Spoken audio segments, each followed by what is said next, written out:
조금 이제 이런 얘기를 하면은 왜 한동안 유행했던 말이 국뽕이라고 하는 단어가 유행을 했습니다. 무슨 얘기냐면 한국이 코로나로 인한 문제점들을 가장 잘 그래도 잘하고 있기 때문에 마치 그런 걸 자랑하는 것이 좀 너무 식상하고 재미없는 얘기 아니냐처럼 이야기를 하는데 오히려 우리는 그 부분에서 주목할 부분들이 있다라고 긍정적으로 사고를 바꿔야 된다라고 하는 생각을 사실은 이 김재현 교수님께 자극을 받은 부분이 있는데 자, 어떤 점에서 차이가 있는지 조금 더 구체적으로 한번 이야기를 한번 해주시죠.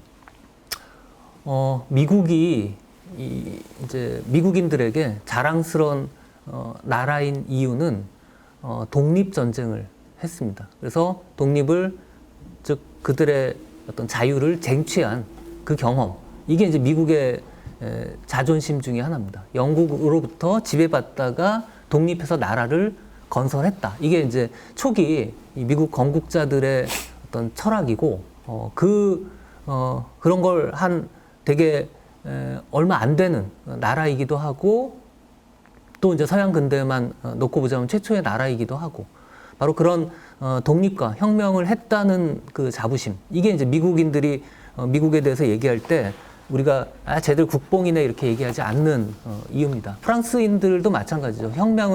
프랑스 혁명을 했고 왕의 목을 치고 이 신분 계급 사회에서 명목적이긴 하지만 평등한 개인들이 살아가는 공화국을 건설했습니다. 그래서 프랑스인들이 자기 나라에 자부심을 갖는 게 이유가 있어요. 그리고 그 미국이나 프랑스 둘 다 그들이 행한 일이 인류 사회의 어떤 모범 이게 될 수 있기 때문에 우리가 그들을 비난하지 않고 그들의 동참하는 거죠. 미국의 자랑스러운 시절, 프랑스의 자랑스러운 시절 이런 것들이 있었습니다. 그건 어떤 보편의 이름으로 즉 인류 모두가 추구해야 할 가치라는 이름으로 존재했었고 존재하고 있습니다. 지금 우리가 미국을 보면서 안타까워하는 거는 바로 그런 미국이었는데 이게 망했다, 망가졌다 이런 걸 느낄 때죠. 뭐 미국이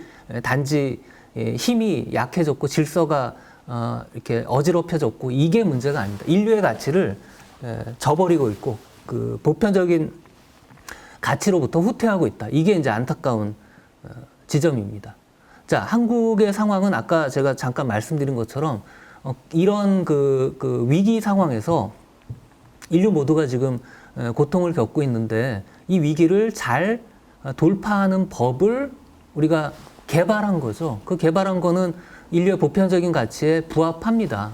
그래서 다른 나라에 있는 사람들에게도 우리가 자랑스럽게 권할 만한 그런 거죠. 그리고 아까 K 철학 이야기하셨는데 이 철학의 국적은 없죠. 왜냐하면 철학은 보편적이니까. 그러나 우리가 어떤 시대의 독일 철학, 어떤 시대의 프랑스 철학, 어떤 시대의 그리스 철학 이렇게 그 철학의 어떤 그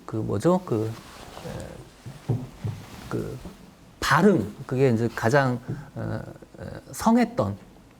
흥했던 그런 시점에 어떤 지리적인 위치, 즉 그리스 뭐 또는 아테네 아니면 프랑스, 뭐 독일, 또 영국 이런 식의 이름들을 붙이는 게 의미 없는 게 아니듯이 지금 이 시점에 우리가 시작하고 있는 이 K 철학 또는 뭐 한국 철학이라고 부르는 거는 보편성과 함께 가고 있기 때문에 우리가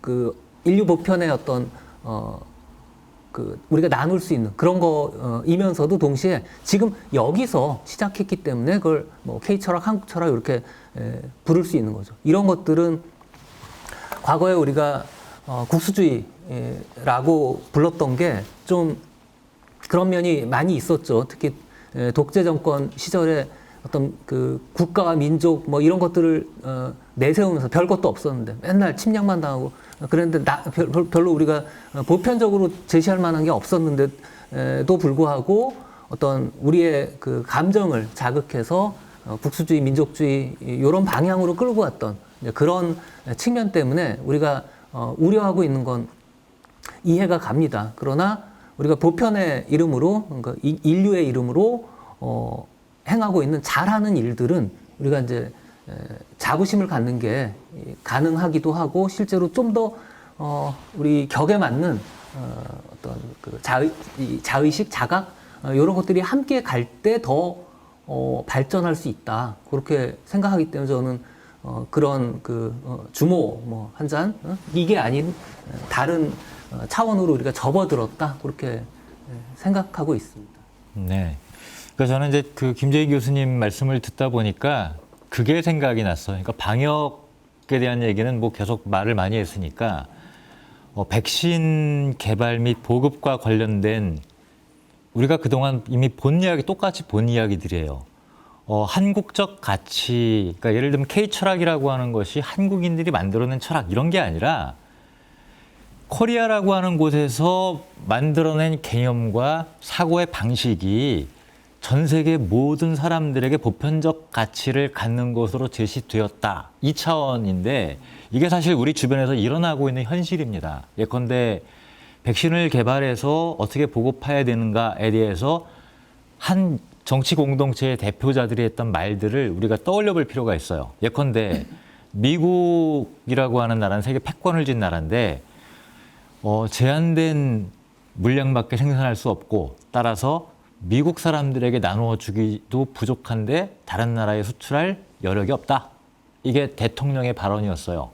그다음에 중국 같은 경우는 자신들의 1대1로에 대해서 협조하는 국가나 혹은 자신들과 연대할 만한 위치에 있는 그런 국가들을 우선적으로 고려하겠다였는데 이건 문재인이라고 하는 개인의 발언이 아니라 코리아라고 하는 이 대한민국 전체 시민 공동체를 대표하는 정부의 말이죠. 뭐라고 얘기를 했냐면 공동으로 개발해서 공동으로 나눠주자. 바로 여기에 그 K 철학이라고 하는 메시지가 있는데 만약에 우리 시민사회가 그런 방식의 생각으로부터 떨어져 있었다면 대통령이 혼자서 그런 얘기를 할 수가 없죠. 따라서 그건 문재인 개인의 발언이 아니라 대한민국 국민이 함께 우리의 민주적 역량을 국제사회에 이야기한 거다. 바로 이런 부분들이 바로 선진국의 윗기억에 맞는 것이고 우리는 이미 선진국다운 행보를 보여주고 있다. 저는 이렇게 읽었거든요. 네, 맞습니다. 우리가 면봉 전 세계에 막 나눠줬죠. 이거 100원도 안 되지만 사실 그 시료 검치할 때 사용하는 면봉은 없어서는 안 되는 물건입니다. 그걸 우리는 물론 공짜로 나눠준 거 아닙니다. 적당한 돈을 받았지만 전 세계에 나눠줬어요. 그리고 마스크 같은 경우에도 최대한 우리가 이제 초기에 혼선이 있었지만 그 부분을 너무 강조하는 건 불합리하고요. 왜냐하면 전 세계가 다 당황했고 실제로 마스크를 생산할 수 있는 어떤 재료부터 이 시설, 노동력 이걸 다 갖춘 나라는 드물었으니까요. 근데 우리는 어떤 식으로 접근했느냐? 최대한 전 국민이 나눠 가질 수 있게끔 순차적으로 조치를 취했다. 이렇게 생각합니다. 왜냐하면 초기에는 그렇게 많은 물량이 필요하다고 생각 못했기 때문에 생산량 자체가 적었어요. 하지만 그래도 최대한 빠른 시간 안에 이제 생산 시설과 능력을 확보하고 그리고 뭐 약간의 시행착오는 있었지만 우리 요일제 해가지고 이제 그 사람들마다 공평하게 돈 많은 사람이 다 싹쓸이하는 게 아니라 공평하게 가질 수 있게끔 어떤 방향을 이렇게 끌고 갔다.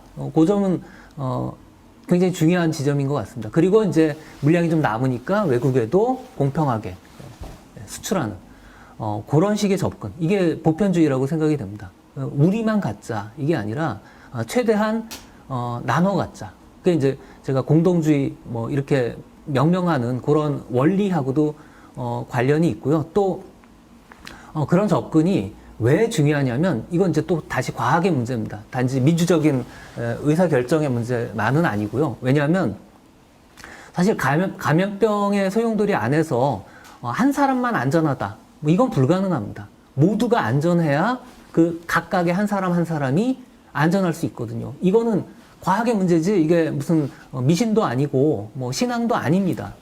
바로 그걸 위한 접근.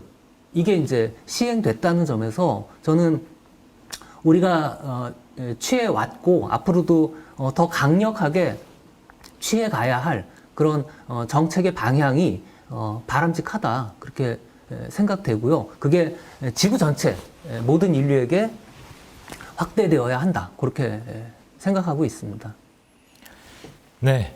다른 어떤 때보다 좀 속도감 있게 전개되고 있는 것 같은데 아마 머리들이 많이 이제 복잡하실 것 같아요. 그래서 잠시 좀 이 머리도 휴식을 줄 필요가 있으니까 잠시 쉬었다가 다시 2부 시작하도록 하겠습니다.